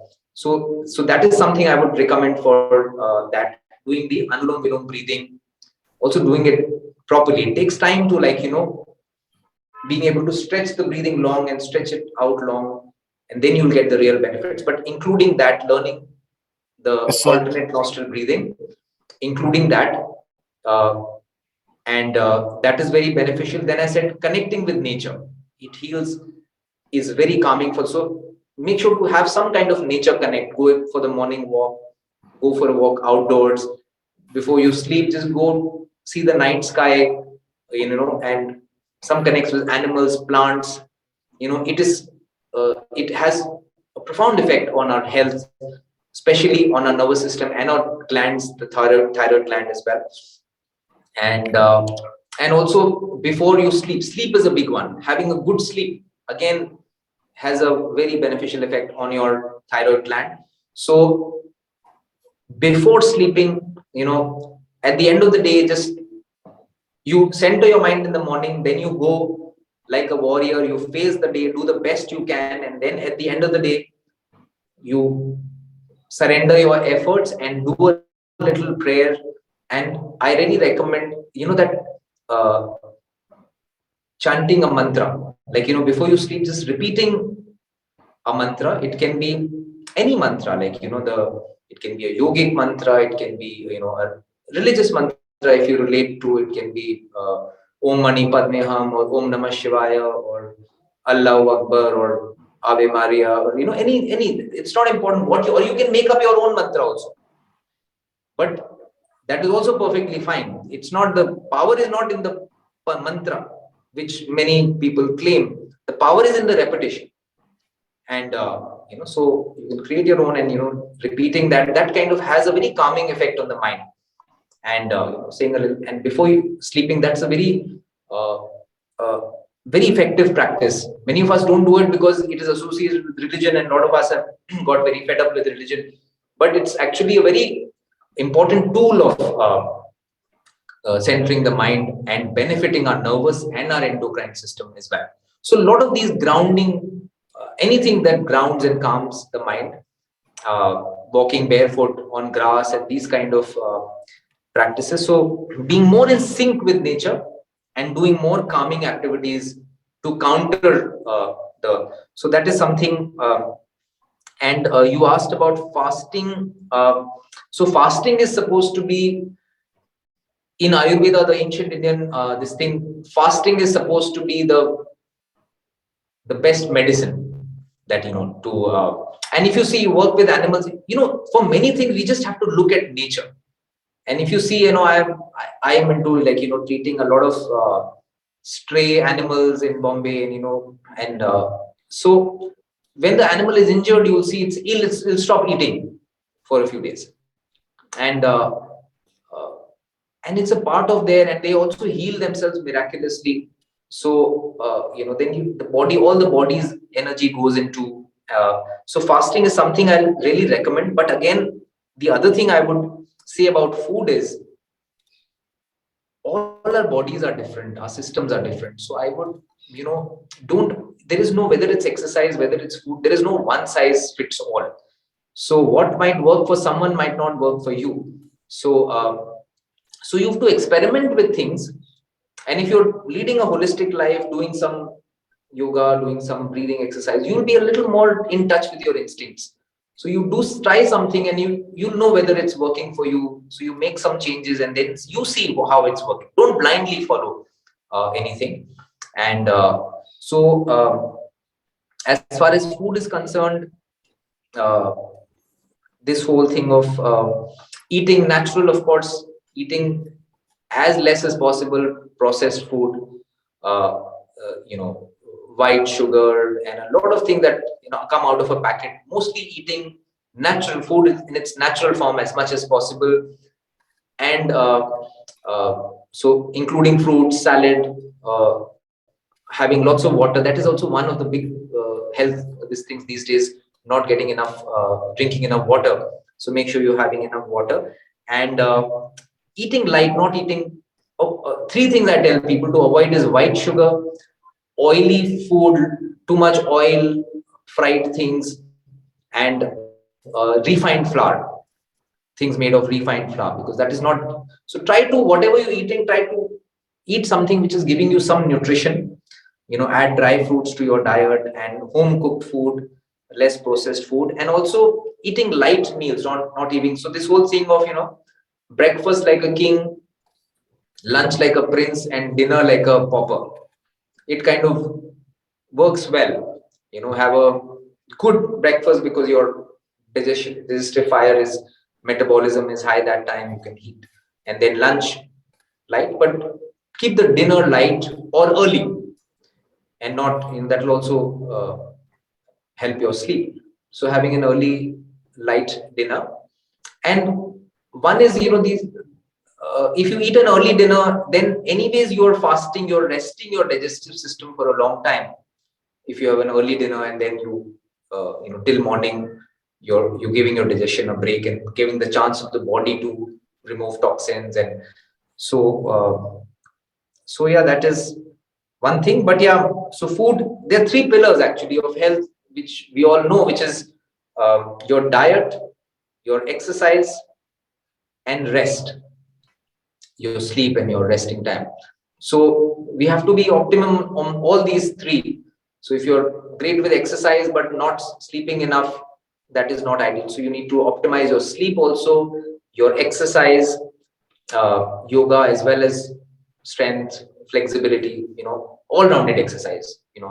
Some people, just do too much of strength exercises, too much of cardio exercise, too much of flexibility. Some people do yoga and they do just stretching and stretching, but they need to do so do some flexibility exercises, some strength exercises, especially core strengthening exercises, and some cardio exercise, walking, jogging, and so all rounded. So fitness, exercise, diet, being good with your diet, eating nutritious food, natural food, and then rest, getting good sleep. So all these departments have to be optimized. If you're just good with exercise, that will not do good for you. If you're just good with your diet, but you're not getting enough sleep and not getting the right exercise, then that is also not enough. That is just one part.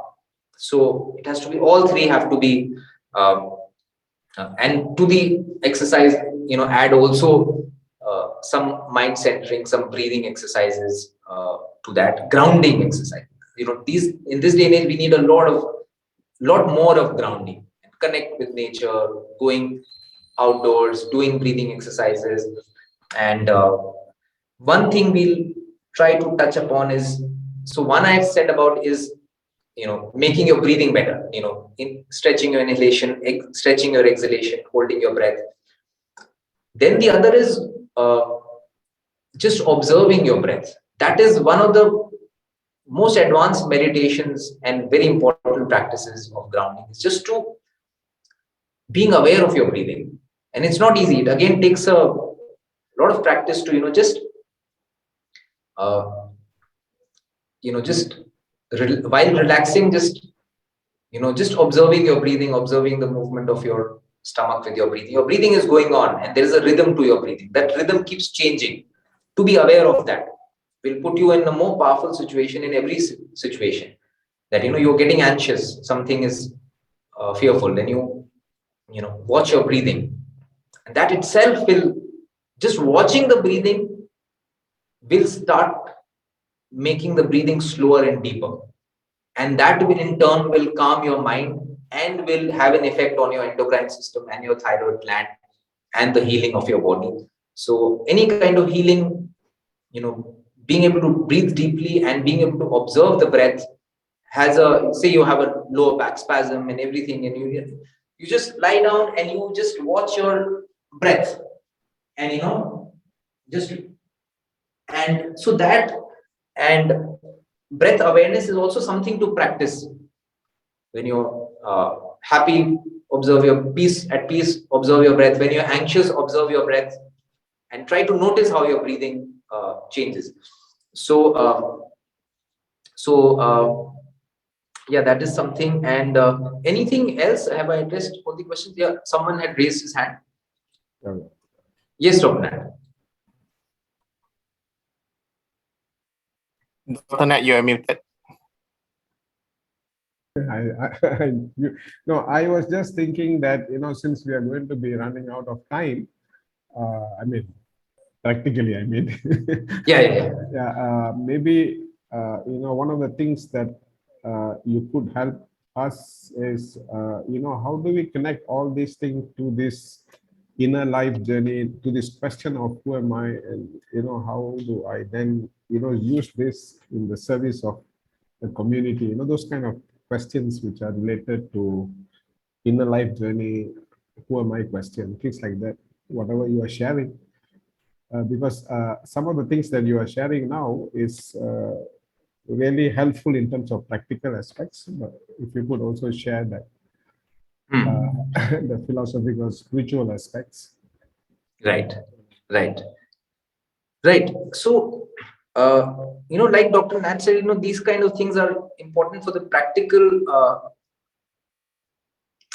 aspects. The spiritual pursuit needs a lot of energy and lot of conservation of, and so that's why these practices are also important to make the ground for the inner journey. Because first you need to be disease free, have a reasonably balanced body, the mind, and then also have energy conserved, because too much energy gets dissipated, so you need to conserve energy for the inner journey. And I'll try to quickly come to that, is from the Vedanta perspective. We have very less time, so so the yoga philosophy, okay, we'll try to come to the Vedanta later if we have time. But there is one way of this, I think the Greek philosopher Plato said that, an unexamined life is not worth living. So, this examination of one is the outer journey of life where we maximize our potential, help the community and everything. The other is the inner journey. And that is also very important. And so there are several ways to examine life. One is, of course, that I think you've been doing. One is to question everything. And, a lot of these conditionings and, what we've been taught, what the scriptures say. And I will, from one of the, so the philosophical aspect of yoga have these very amazing texts which have these fundamental questions answered by people who have supposedly reached the highest state of yoga. So one such text called the Mundaka Upanishad has this thing of, and also it's interesting that it all starts with a question. So in that, the student asks the question. The question is, Kasmin no bhagavo vigyate sarvam idam vigyatam bhavatiti. That there is so much to know in the world and I can't know it all. Tell me that knowledge by knowing which everything else becomes known. And so in answering this, tells the student there are two kinds of knowledge. The higher knowledge and the lower knowledge, the paravidya and aparavidya. And the lower knowledge, he says all these scriptures, the philosophical aspect of yoga, all the scriptures, ancient scriptures, all this is lower knowledge. Astrology and science and all these things that you can know through the mind, all that is lower knowledge. And the higher knowledge is something which can't be grasped by the mind. It is beyond the grasp of the mind. And this idea is repeated in many times in the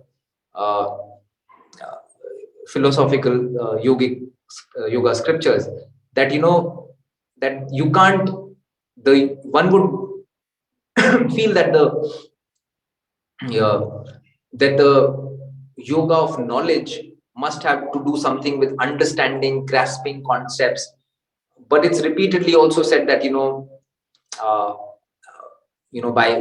by listening to an enlightened person, or that it's like it has to be experiential and it can't be grasped by the mind. So which is a little perplexing, because but in one of the most ancient yoga scriptures of Raj Yoga, written by a saint called Patanjali, he kind of has an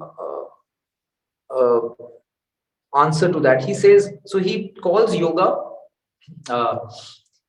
yoga's chitta vritti nirodha, that yoga is the fluctuations of the mind, to the restraining of the fluctuations of the mind is what yoga is.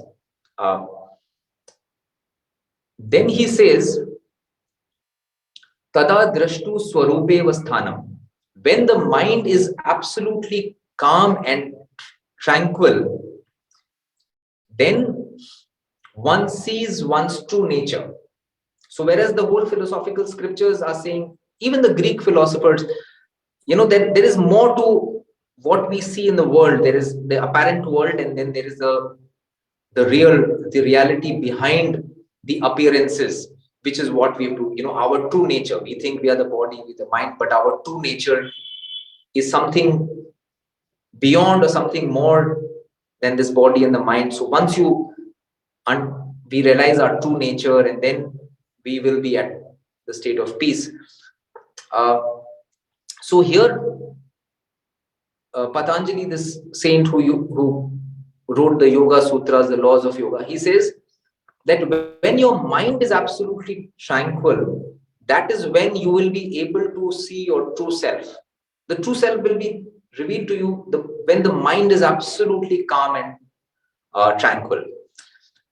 And he says, vritti sarupya itaratra. At other times, The fluctuations of the mind are what you see as yourself, and you are not able to. It's like we are trying to see our reflection in a pond, and there are ripples in the pond.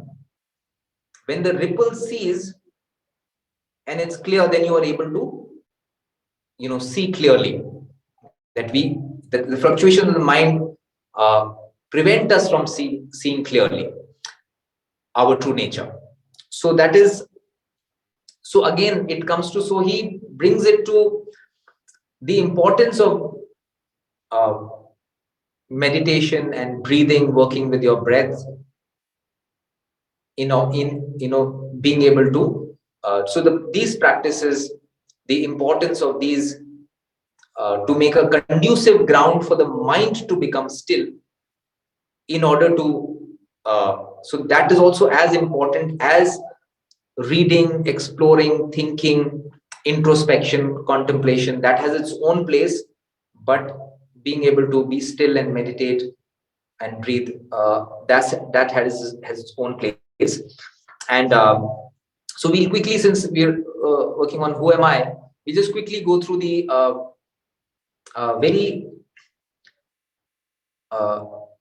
classical method of introspection. One is, when you say who am I, in fact, one of my teacher's teacher, very interesting person. He used to, in one of the biggest slums of Bombay, he used to sell these local cigarettes.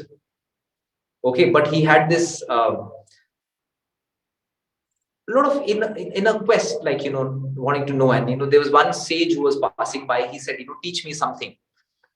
And he told him that just every day keep aside some time to just be with this question, that who am I, who is what is my real self. And so he did, and then that teacher, he just passed by. He never met that teacher again, but he did this sincerely. He would sell cigarettes and all that in the day, and then in the evening he would set aside some time to be with this question. And within 2 to 3 years, he reached, he found his answer, or to that question, and then he started talking about it and stuff. And then he became, so without reading any scripture, without doing much of other practices, just by doing this, he reached the highest state of yoga. And then, of course, a lot of people, he started attracting a lot of people. He continued living in those slums. And then a lot of people from around the world started coming to listen to him. And this is the book that was I Am That is the book that he was, by compiling this thing, it was written, which is one of the classics in spiritual. So one of the classical things of approaching this is that, in a very basic way in yogi, is that, who am I? So first answer is like, okay, I am the body, this body, I am this yoga teacher, and I'm this body and my mind, all my experiences. So now if I say, if I'm holding, a pen in my hand, if I say this is my pen, and this is very basic, I'm sure a lot of you, but we're just revisiting this, that this is my pen, but I am not this pen, which is very logical. I know I'm not this pen. But this pen belongs to me. This is my pen. So similarly, if I replace that with my hand, that that this is my hand, but I am not this hand. I'm separate, and this hand is separate, since I can look at it as an object. So that can be extended to the whole body. That this whole body is, this is my body, but I am separate from the body, because I can observe the body as a object. And then similarly, it can be extended to my mind, that I can observe my mind, that my mind is restless right now, my mind is calm, my mind is agitated. So you are the observer of your body and your mind. So you must be separate from it. So you are the subject and this is the object. and whatever you can perceive as an object, you are the subject, and apart from it, or more than it, and you know, it can be extended to your emotions, and so you are the, so this is the exploration. One of way of exploring is, you know, that you might realize that you are the original witness to all of this. What you think, what we are perceiving to be ourselves, we are beyond that, and then it kind of merges and extends to this whole concept of oneness, you know, that all of us are connected, and uh, we are a part of the whole, that we are not separate uh, entities, but we are also actually connected, and we are a part of the whole. Yoga, actually, the term yoga means, it comes from the same root as yoke, that merging together. So, and it is not that we'll do yoga practices and then we will get joined. It is just that we are already one, but with the universe, but we feel ourselves as separate. And with the practices of yoga, with centering the mind, we will actually be able to but again, like I said, all these are um, concepts till it is our experience. The yogic scripture, or even the Buddha might say, like, you know, we are all the oneness, and you know, there is God in everyone, and there is interconnectedness, and but uh, you know, these are concepts till it is our own true experience. So one is this, you know, exploring this question in our own way, that who am I? You know, am I the body? If I'm not the body, then who am I? That is one. Then one, so that is Nisargadatta Maharaj. His student was my immediate teacher, who I used to. So he focused on this thing. There is also this whole thing of, uh, am I the doer? You know, because when you sit still, there is one of the yogic scriptures called the Kena Upanishad, which again starts with a question, in which the student asks the question, that he says, Kene Shidam Patati Preshatam Mana. That who is it that inspires my mind to work in a certain direction? Which means, already through introspection, this person has realized that, you know, there is some force which is propelling me to do what I do. And it is as if, you know, I'm being led in certain direction by something. So he's asking, what is that force? And then the whole answer to, so that Upanishad focuses on that, you know, there is uh, that you are not really, we feel we are doing things, but actually we are instruments for things to be done through. So that whole question of, am I really the doer, or things are, because in anything we do, there are so many factors which come into play for anything to happen. And you know, this pandemic has made us realize that, anyways, all the more made us realize that there are so many things. We had planned things in a very different way, but you know, the circumstances made us, you know, were very, very different, and those circumstances were not in our hands. They were beyond our control. So there's so many factors every moment which are beyond our control. So this whole question of, you know, am I really the doer, or you know, things are,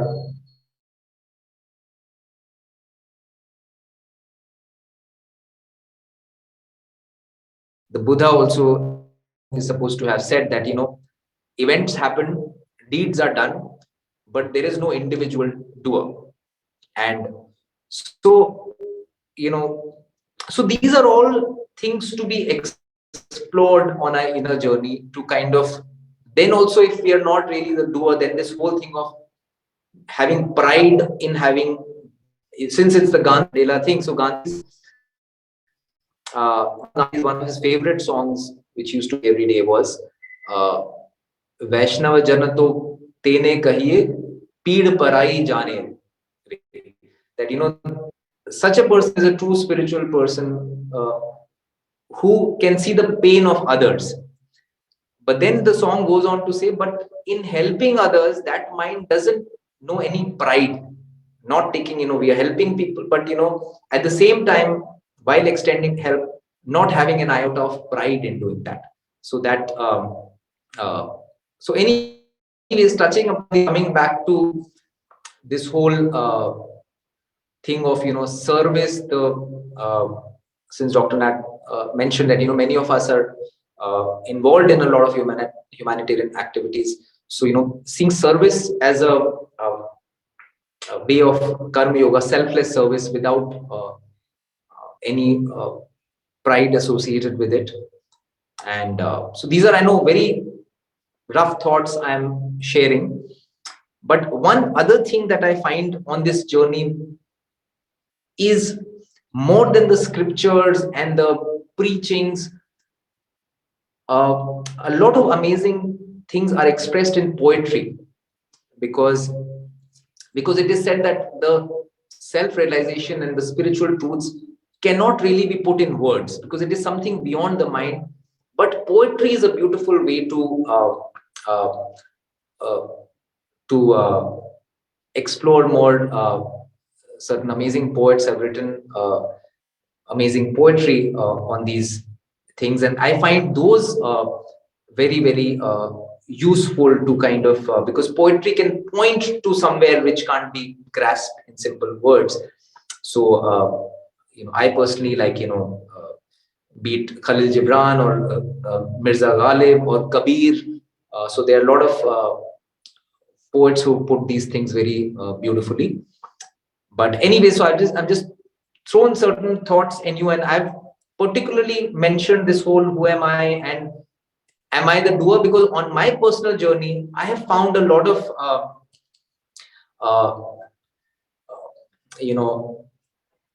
lot of peace with that. Like am I really the doer? So that has kind of helped me have no pride or no anger, or sometimes we feel, oh, this one did something wrong to me, or I did something wrong. This pride, guilt, all the baggage of the mind. So in the process of self-exploration, it's kind of helped me shed that baggage of and be at peace, because ultimately this whole journey, what are we? And also in terms of questions, one of my teachers also, one of his thing was questioning the seeking. That okay, we are seeking, and what are we seeking? What do you expect to reach? Because many times, so but yeah, what I believe is like what the Buddha said, what you'll reach is peace and the end to suffering. And yes, but and like the Buddha and everyone doing selfless service, all these people were doing selfless service, and but without this whole thing of I am doing this selfless service, and doing it without pride or ego. And ego is something, again, something to be questioned. What is ego? And a lot of has been said about it, and one should destroy the ego. But again, those things are also very complicated. One is to explore a lot more on these things. But yeah, definitely some time to reflect on all these things with a centered mind, I think will just help all of us on our spiritual journey, inner journey, as well as the outer journey. It'll make you more productive, be lighter on our head, and more at peace at all times in these chaotic times that we are living. But anyone has anything quick to say? I know we've gone a little over time, but if anyone has anything quick to say, ask, or just please go ahead.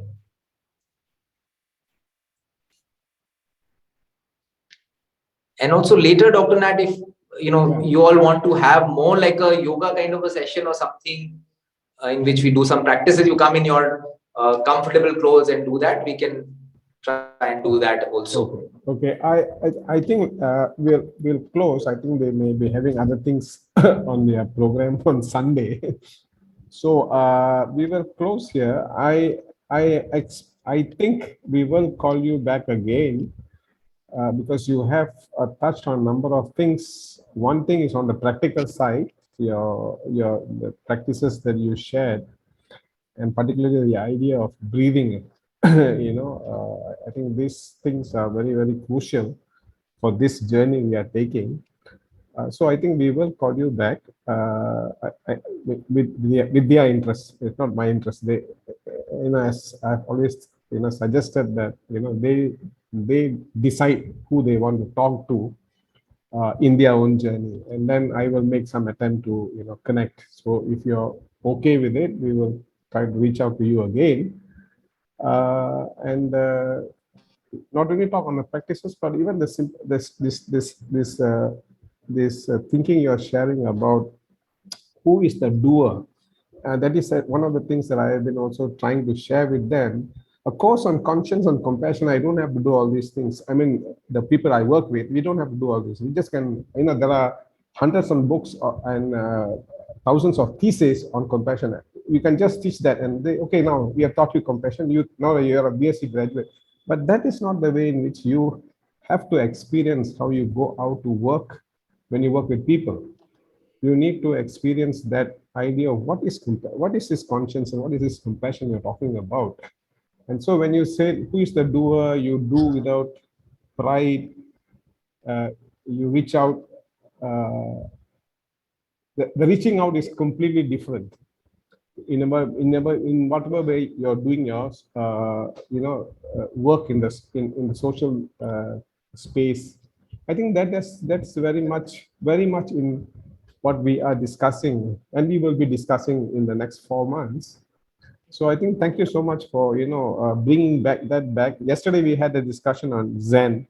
Before that we had a discussion on the an Ignatian meditation, the Christian Catholic approach, and then we had a Islamic, and all throughout these different sharings, different methods, different techniques, different paths to this inner life. There are so many common themes that are appearing.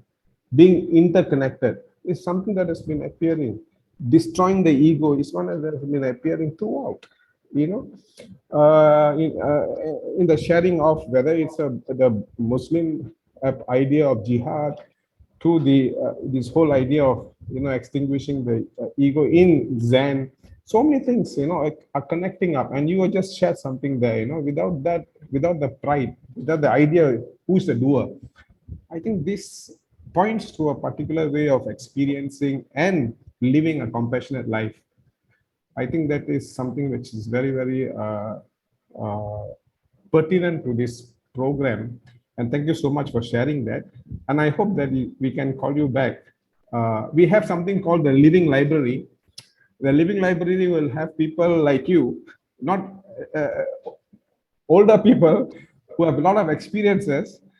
They are like library books. So we expect these scholars to actually rent a book, rent a person, sit down and talk at longer.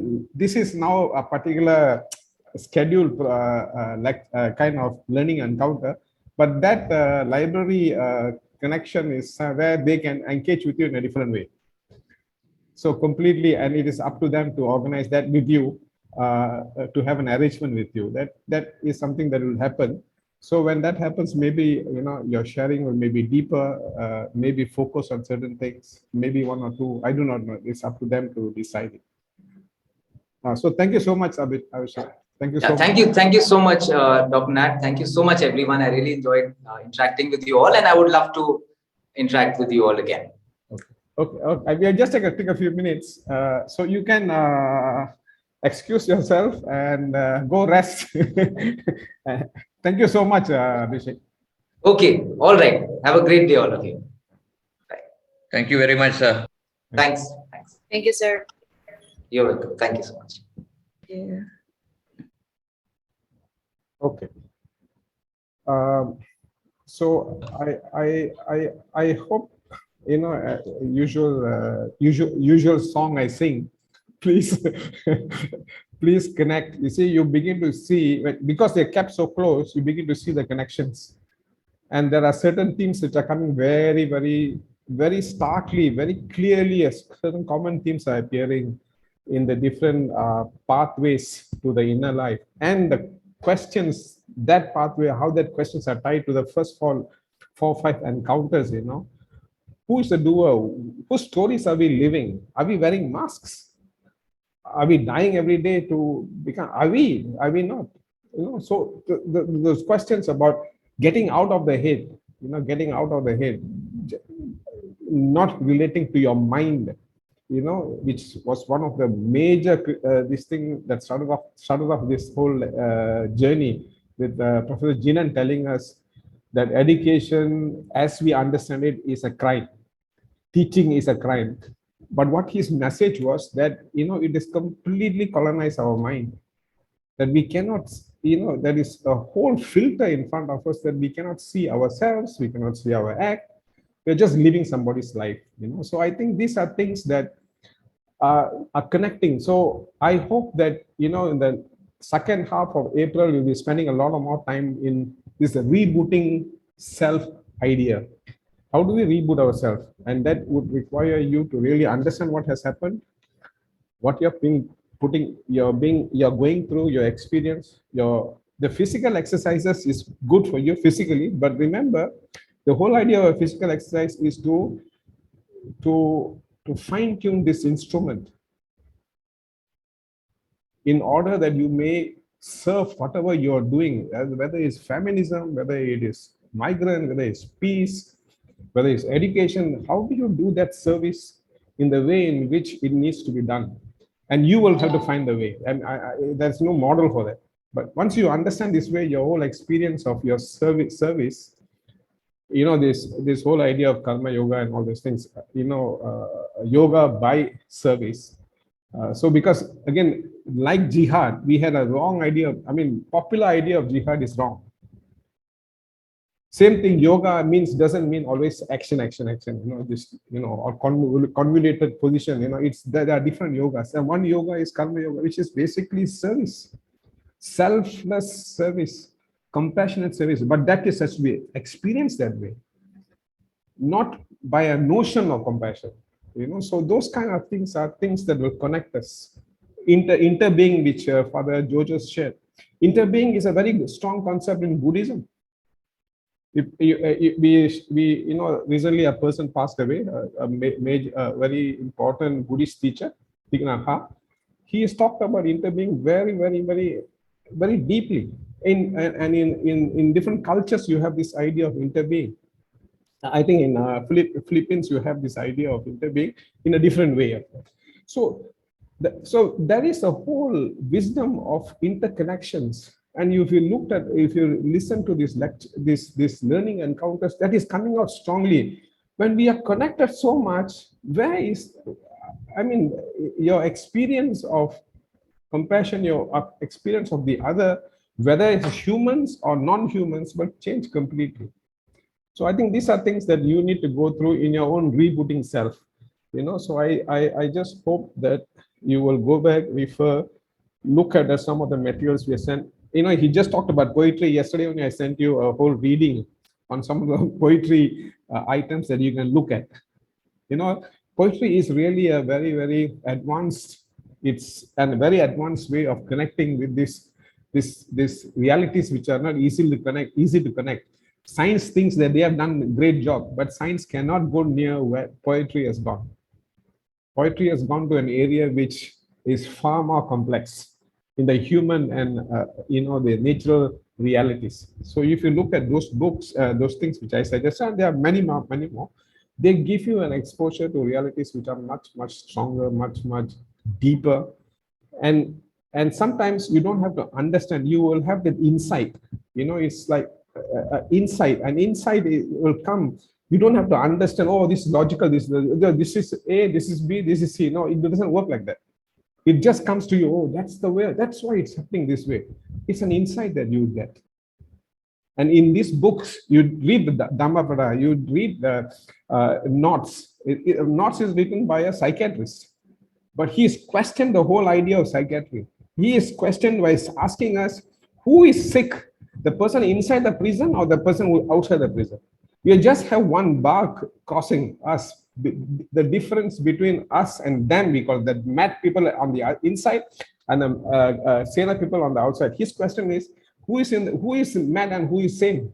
Just a bar in between. So there's an anti-psychiatry movement that questions this whole idea of madness, the madness we have framed on people. The same thing is a number of other taken for granted worlds that we have created, which we have to keep challenging. You know, this whole idea of rest, little rest, you're already feeling guilty, so guilty. You know that going slow, guilty.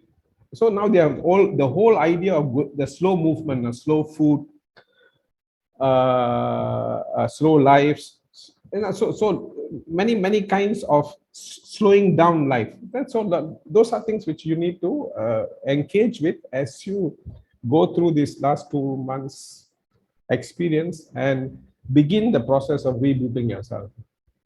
Rebooting yourself in order to not to become completely different from what you're doing, but to serve whatever you are doing in a much more deeper fashion. That's the whole idea of this whole program.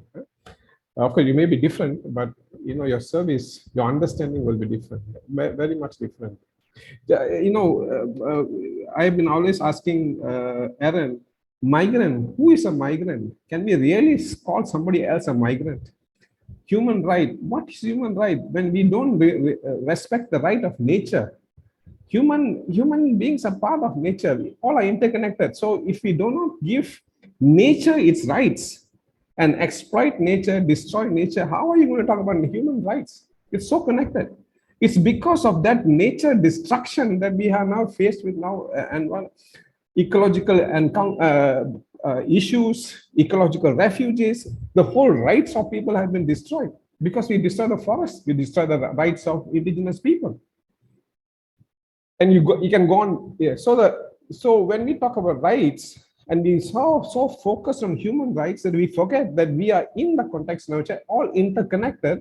The rights of nature is the primary ground on which we are standing, at least in the political space or social space. So we need to we ask these questions. You know, we ask these questions. The images we get, like this morning we talked about the representation of Christ. The representation of Christ is very West-centric. Christ was a Arab. He was a Middle Easterner. The pictures of Christ from the beginning is a European pictures. White, beautiful hair, blue eyes, this, that, and the other. That is not the way the Christ. So they have presented Christ differently, but people don't want to accept. In fact, I was scolded by an artist in Malaysia. That person sent me a beautiful picture of Christ. I have no issues, but I told him, you're an artist. You should know that Christ was an Arab. These are some of the representation of Christ that has been now given by some scientific analysis, reconstruction of certain things out. And I got scolded by him. He said, you don't come and change my faith. This is how I see Christ. I say, fine. I have no reason to change your understanding of Christ, your faith in Christ. I'm just saying that representing certain things, it's better to represent what is closer to what could be the reality. But, you know, representing is always manipulation. When you represent something, we can manipulate it in any way. It's only how close you think is to the real and how far it is what we believe in. So like that, Christ and many other, you know, representations, we need to question, and in the process of rebooting, and that is the whole process of decolonizing your mind also. Decolonize, remove things which you have been colonized. Our life world, the world we live in, the bubble we live in, is all colonized. Colonized by the way the economic system works, colonized by ideas, right? Even by our own religion. Our religion sometimes comes to us as dictates, you know, as authoritative statement, not come to us as something we exchange in dialogue. We don't do, we just receive. And so we live the life as a Buddhist, not because we believe in Buddhism, but because somebody told us that's the way to do it. So your experience of Buddhism, experience of Catholicism, experience of Christ, experience of whatever Islam, it becomes very, very, the other people have lived by that, so I'm living by that. So that is something which you need to ask yourself. This is what I am as a Catholic. So that is the journey we are in. So please, we are going to April. From mid-April, we will start that process. Before that, we have one or two things which I couldn't do it this month. So just keep the thinking, exploration, reviewing some of the material I sent. The 3 videos I sent, I think you should sometime just manage to look at it in little portion. It will really help. That's visual poetry. It's slow, it's difficult, but it's visual poetry. That's the whole film Samsara. Yesterday you heard Father was talking about Nirvana and Samsara. Samsara, the whole Nirvana is Samsara, Samsara is Nirvana. It just opens the whole human world, nature of creation, the whole of creation in a very different way. Whatever you can do it from Earth. It's an incredible exposition of visual poetry, in different contexts of our lives. So just have a look at it if you can, and it may help you in our journey for the next 1 month. Okay, thank you. So we meet on Tuesday again. Okay, thanks. Thank you, Dr. Nat. Thanks. Thank you, Take care. everyone. Thank you. Bye. Okay, thank you, Dr. Nat. Thank Thank you. Take care.